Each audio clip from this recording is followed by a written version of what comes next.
So it seems that in recent months, a number of the wrongful death cases that were done on behalf of Prince by Prince's siblings have been dismissed. And this is interesting news, so I wanted to go ahead and discuss that here.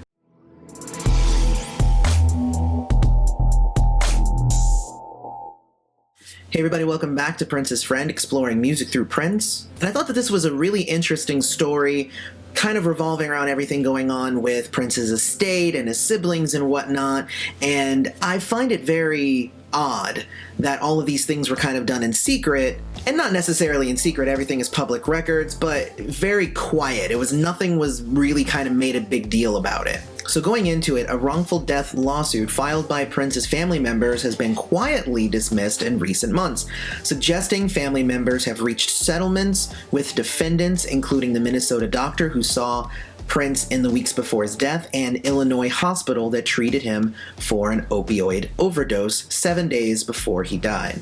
The dismissals largely close one legal chapter in the superstar's legacy, even as efforts drag on to value and dispose of his estate, once pegged at around $200 million. So the wrongful death cases that were put out there was the doctor who prescribed Prince medicine. The second was the Illinois hospital that saw Prince and did not keep him. Like, they were just like, oh man, he looks like he'll be fine. And I've read that story, and to me it sounded like Prince kind of just got up and left. But technically, I think legally they should not have done that. There is a third wrongful death claim that was also put out against Walgreens, which was where the prescriptions were being filled.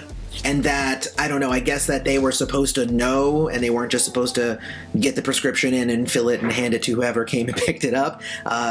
Prescriptions are weird, because I pick up prescriptions for my wife and my kids and stuff all the time, so I wonder what level of scrutiny was actually supposed to be there for Walgreens in this case. So it looks like here the claims against the doctors were dismissed in November. The claim against Walgreens was dismissed in August. And all of these things have just been kind of happening without anybody really talking about them. And there's been a couple of legal experts that have looked at the circumstances surrounding these dismissals and why it was so quiet and everything. And what that points to is that there was likely settlements done with these other parties. And that's kind of the question there, is that I know that the siblings were the ones to go ahead and file these wrongful death claims, not the Prince estate, which means any settlements are with the siblings, but it seems like that should be the estate too, or they should be working in concert. It's kind of odd. I know that there's a lot of legal things kind of going on, with Taika doing the primary wave deal, and a bunch of other things that are kind of encircling all of the Prince estate and its legal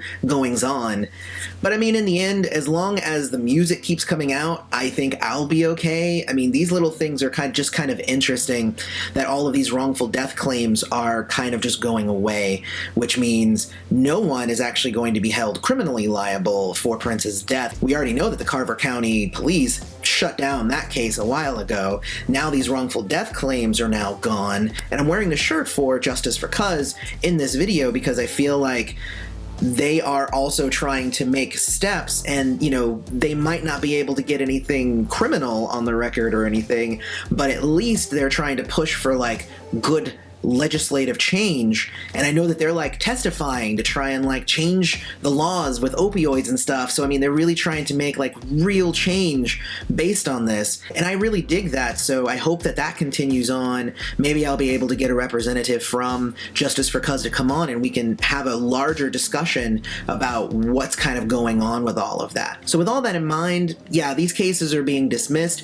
That doesn't mean that nothing is happening. Things are still happening, but it just means that these individual things aren't necessarily going to move forward. They've been settled is the popular consensus, so I guess we'll see what ends up happening with them, but they have been dismissed. They are gone, likely settled. What do you guys think about these cases being no longer in the works? I'm very interested in your guys' thoughts. I'm not a legal scholar, so if anybody has more information on the legal ramifications of these things being dismissed, let me know about all that stuff down in the comments and illuminate us all, because I'm sure very few of us are legal experts. And if you were looking for more information about the whole Taika Nelson primary wave thing, go ahead and hit this link up here. This thumbnail will take you to that news bit.